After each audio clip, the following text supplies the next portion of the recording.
Hello and welcome to Global Academy. MCQs on Indian national movement और MCQs on modern history of India, इस topic पे हम MCQ series शुरू करने जा रहे हैं। काफ़ी इंपॉर्टेंट वीडियो सीरीज़ है ये। इससे पहले ऑलरेडी हम इस टॉपिक पे MCQs अपलोड कर चुके हैं, बट ये जो वीडियो सीरीज़ है इंपॉर्टेंट इसलिए है क्योंकि एक तो हम इसको हिंदी में डिस्कस करने जा रहे हैं एंड विद डिटेल्ड एक्सप्लेनेशन हम इसको डिस्कस करेंगे।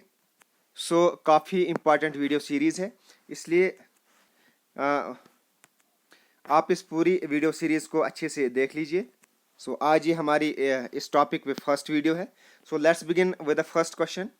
Gandhi Irwin pact was signed on 5 March dash dash dash. 5 March dash dash को गांधी इरविन समझौते पर हस्ताक्षर किए गए। सो ये आपको बताना है कि ये कौन से ईयर में गांधी इरविन पैक्ट साइन किया गया था। So Gandhi Irwin pact was signed on 5 March 1931। So Gandhi Irwin pact ये एक पॉलिटिकल एग्रीमेंट था जो साइन किया गया था between Mahatma Gandhi and Lord Irwin, जो उस वक्त वाइसराय ऑफ इंडिया थे, और ये साइन किया गया था ऑन 5 मार्च 1931 को before the second round table conference in London. और इस एग्रीमेंट में जो लॉर्ड इरविन थे उनने एग्री किया था to withdraw all the ordinances and prosecutions and जितने भी पॉलिटिकल प्रिजनर से उनको रिलीज करना एंड जो भी जब्त शुदा प्रॉपर्टी थी सत्याग्रहीज की उसको भी रिस्टोर करना and free collection and manufacture of salt इसको परमिट करना। सो ये तमाम पॉइंट्स पे एग्री किया था लॉर्ड इरविन ने, और उसके बदले में Gandhi pledged to give up satyagraha campaign. तो काफ़ी इंपॉर्टेंट पॉइंट है, तमाम पॉइंट्स आपने याद रखने हैं इस गांधी इरविन पैक्ट से related. So next question. The famous resolution on non cooperation under the inspiration of Mahatma Gandhi was adopted in a special session of Congress held at Calcutta in। So जो non cooperation movement थी इसका जो famous resolution था under the inspiration of Mahatma Gandhi, इसको adopt किया गया था special session of Congress that was held at Calcutta. So Calcutta में ये कांग्रेस सेशन हुआ था। तो यहाँ आपको डेट बतानी है कि कौन सी डेट को ये नॉन कोऑपरेशन मूवमेंट का ये जो फेमस रेजोल्यूशन था ये अडॉप्ट किया गया था। सो ये अडॉप्ट किया गया था 5 सितंबर 1921 को। नॉन कोऑपरेशन मूवमेंट ये लॉन्च किया गया था 5 सितंबर 1920 को बाय महात्मा गांधी। और इसके जो मेन काज थे ये आपको याद रखने थे कि नॉन कोऑपरेशन मूवमेंट इसके जो इमीडिएट काज थे वो क्या थे। तो एक तो था जलियांवाला बाग जो मैसेकर हुआ था ऑन 13 अप्रैल 1919 को, ये डेट आपको याद रखनी है। Then dissatisfaction with Montagu Chelmsford reforms and Rowlatt act of 21 March 1919। So ये थे main cause of non cooperation movement के। और इस नॉन कोऑपरेशन मूवमेंट में क्या किया गया था, इसमें peoples were asked to withdraw their children from government controlled और एडेड स्कूल्स ऑफ कॉलेजेस। जो भी गवर्नमेंट स्कूल्स थे या कॉलेजेस थे उनसे अपने बच्चों को वहाँ से उठाना, और पीपल को जो भी लोग थे उनको कहा गया था to boycott foreign goods and use only Indian made goods. उसके अलावा जो लेजिस्लेटिव काउंसिल्स के इलेक्शंस थे उनके लिए भी बाइकॉट करने के लिए लोगों को कहा गया। सो ये था नॉन कोऑपरेशन मूवमेंट और इससे रिलेटेड तमाम important facts. Next question. The Swaraj party was organized by. Swaraj party ये किसने ऑर्गेनाइज की थी? So it was organized by CR Das and Motilal Nehru. Swaraj party जिसको कांग्रेस खिलाफत स्वराज पार्टी भी कहा जाता है, ये बनी थी ऑन 1 जनवरी 1923 को, और ये बनाई थी by CR Das and Motilal Nehru. Next. In what session did Congress declared complete independence Purna Swaraj as its goal? Congress ने कौन से सेशन में कंप्लीट इंडिपेंडेंस दैट मीन्स पूर्ण स्वराज एज इट्स गोल ये डिक्लेयर किया था? सो ये डिक्लेयर किया था in Lahore session that was held in 1929। So इस सेशन में कांग्रेस ने डिक्लेयर किया था complete independence as its goal. और इसी से रिलेटेड ये अगला क्वेश्चन है। तो first independence day unofficially celebrate किया गया था बिफोर इंडिपेंडेंस, तो ये कब सेलिब्रेट किया गया था फर्स्ट इंडिपेंडेंस डे? तो ये जो first independence day unofficially celebrate किया था तो ये किया गया था ऑन 26 जनवरी 1930 को। और इसी 26 जनवरी की याद में आज रिपब्लिक डे भी बनाया जाता है, ये भी आपको याद रखना है। जो आज हम हर साल 26 जनवरी बनाते हैं वो इसी डेट की याद में बनाया जाता है हर साल। Next question, who was the British prime minister who convened the first round table conference in London? So जो फर्स्ट राउंड टेबल कॉन्फ्रेंस हुई थी लंदन में, तो इसको कौन से ब्रिटिश प्राइम मिनिस्टर ने कन्वीन किया था? तो it was convened by Ramsay MacDonald. और इसमें जिन लोगों ने ये first round table conference attend की थी, इनके आपको नाम याद रखने हैं। काफ़ी इसमें से भी क्वेश्चंस पूछे जाते हैं कि किस किस ने first round table conference attend की थी। तो ये की थी अंबेडकर ने, मोहम्मद अली जिन्ना ने, sir Tej Bahadur Sapru, V S Srinivasa Sastri, sir Mohammad Zafarullah Khan, K T Paul, Meera Behn. They are the key participants from India. इसी फर्स्ट राउंड टेबल कॉन्फ्रेंस से related important question, who among the following did not attend the first round table conference? तो इसमें से किसने first round table conference attend नहीं की थी? महात्मा गांधी, तो इन्होंने ही first round table conference attend नहीं की थी। बाकी जितने भी लोग थे, हमने पीछे पढ़ा, इन्होंने ये first round table conference attend की थी। Who opened the first round table conference? तो इसको किसने ओपन किया था? तो it was opened by king George V. King George V ये कौन थे? He was the king of United Kingdom and a British dominions and emperor of India from 6 May 1910 until his death 1936. So next question, the historic fate by Gandhi came to an end as a result of? So Gandhi का जो ऐतिहासिक दोष था वो किस वजह से समाप्त हुआ था, किस परिणाम स्वरूप समाप्त हुआ? So it was ended by the Poona pact. So Gandhi ji उस वक़्त फास्ट पे थे। He was undertaking a fast in jail as a protest against MacDonald communal award. MacDonald communal award जो बनाया गया था उसके अगेंस्ट में महात्मा गांधी ने फास्ट रखा था। तो ये मैकडोनाल्ड अवार्ड ये कम्युनल अवार्ड था and it was made by British prime minister Ramsay McDonald on 6 अगस्त 1932। ये भी आपको याद रखना है, इससे रिलेटेड भी क्वेश्चन पूछे जाते हैं। और ये किस लिए बनाया गया था? To grant the separate electorates in the British India. जो भी फॉरवर्ड कास्ट के लोग थे, लोअर कास्ट के लोग थे, Muslims, Buddhist, Sikh, Indian and Christians, इनके लिए इनको ग्रांट किया गया था एक सेपरेट इलेक्टोरेट। सो इसी को कम्युनल अवार्ड कहा गया। और इसी के खिलाफ में महात्मा गांधी ने फास्ट रखा था जेल में, और बाद में पूना पैक्ट हुआ और उसके बाद फिर महात्मा गांधी ने ये फास्ट ख़त्म किया। और ये जो पूना पैक्ट था इट वाज मेड ऑन 24 सितंबर 1932 at Yerwada central jail in Poona. और इसको साइन किस किस ने किया था ये आपको याद रखना है। जो it was signed by Ambedkar on behalf of depressed classes, और मदन मोहन मालवीय इन्होंने साइन किया था इस पूना पैक्ट पे on behalf of upper caste Hindus. Next question, my strongest bulwark is gone lamented Gandhi on the death of. So Gandhi ji ने किसकी डेथ पे ये वर्ड कहे थे कि my strongest bulwark is gone? तो ये कहे थे बाल गंगाधर तिलक की डेथ पे। Next question, first round table conference जिसके बारे में हम ऑलरेडी पीछे पढ़ चुके हैं, तो ये कब हुई थी? It was held in 1930।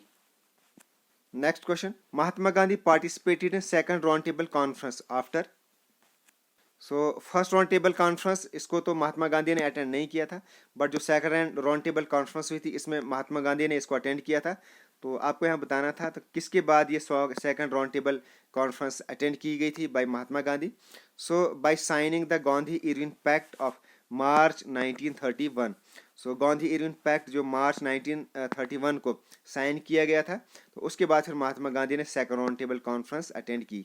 So Gandhi Irwin pact इसके बारे में हम ऑलरेडी पीछे पढ़ चुके हैं।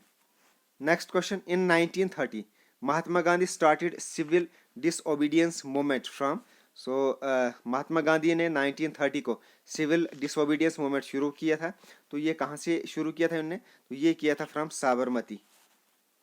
और ये जो सिविल डिसओबीडियंस मूवमेंट है जिसको साल्ट सत्याग्रह भी कहा जाता है, ये एक ह्यूज सिविल डिसओबीडियंस मूवमेंट था और इसको इनिशिएट किया था by Mahatma Gandhi against the salt tax imposed by the British government in India.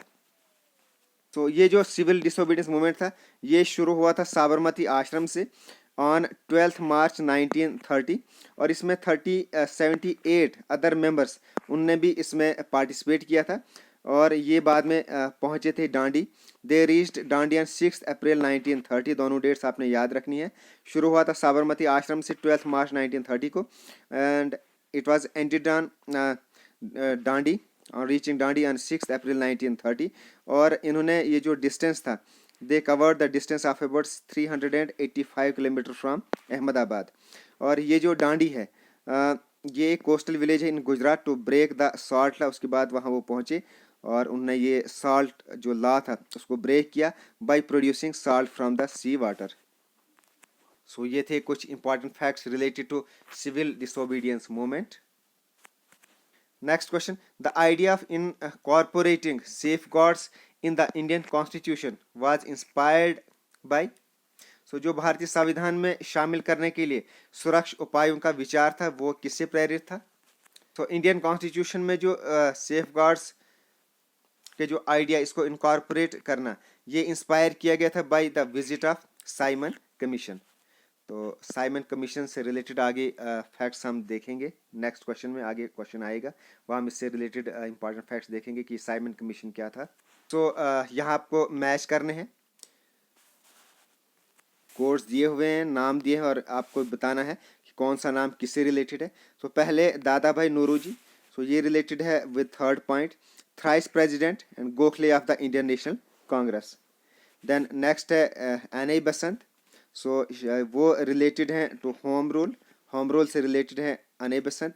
Then Gopal Krishna he is related to the servant of Indian society and Shri Aurobindo he is related to extremist turned spiritualist. Next important question, who founded the all India Harijan Samaj in 1932? 1932 में all India Harijan समाज ये किसने स्थापित किया था, इसकी स्थापना किसने की थी? So it was founded by Mahatma Gandhi in 1932। Next question, to which personality Gandhi gave the title Deen Bandhu? सो दीन बंधु का टाइटल महात्मा गांधी ने किसे दिया था? तो ये दिया था CF एंड्रयूज को।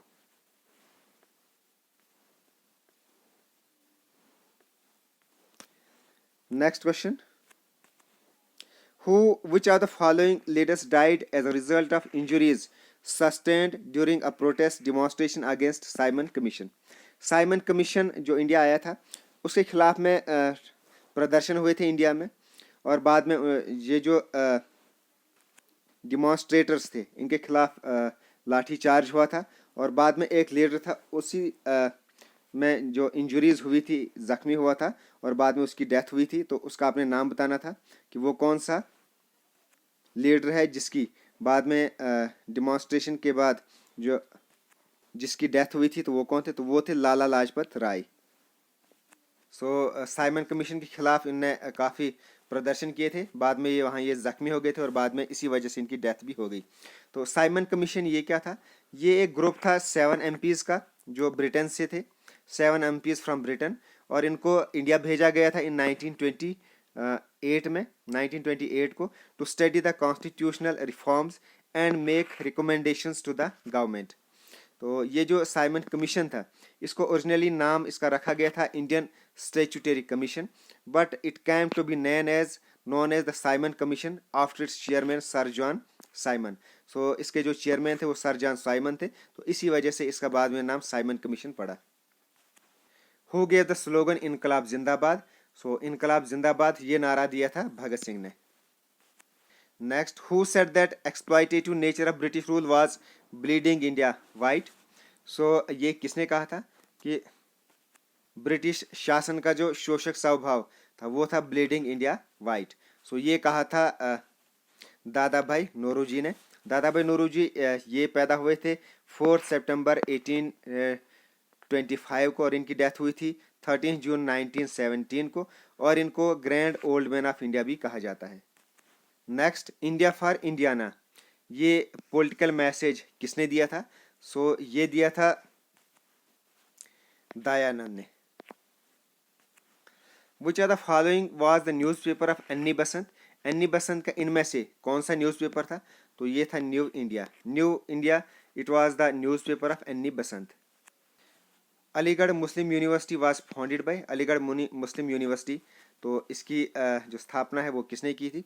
तो ये की थी सर सैयद अहमद खान ने। सो नेक्स्ट क्वेश्चन ये आपको मैच करने हैं। So Swaraj is my birthright, तो ये किसने कहा था? ये कहा था बाल गंगाधर तिलक ने। It is not reforms but reform, तो ये किसने कहा था? ये कहा था BC पॉल ने। A subject people has no soul, so ये कहा था लाला लाजपत राय ने। Then policy of petitions prayers and protest, तो ये ये किसकी पॉलिसी थी? Policy of petition prayers and protest, it was the policy of moderates. So ये आपको याद रखने हैं। Next question, who said that the constant drain of wealth from India was responsible for India's economic miseries?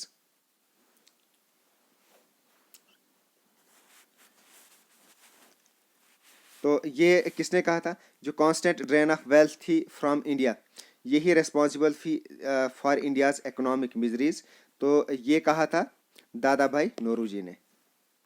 तो आज हमने इस video में 25 क्वेश्चंस डिस्कस किए, काफ़ी इंपॉर्टेंट क्वेश्चंस थे। आई होप आपको ये वीडियो पसंद आई होगी। बहुत जल्दी इसका हम पार्ट 2 लेकर आएंगे। So it's the end of this video. Okay, thanks and as always God bless you all.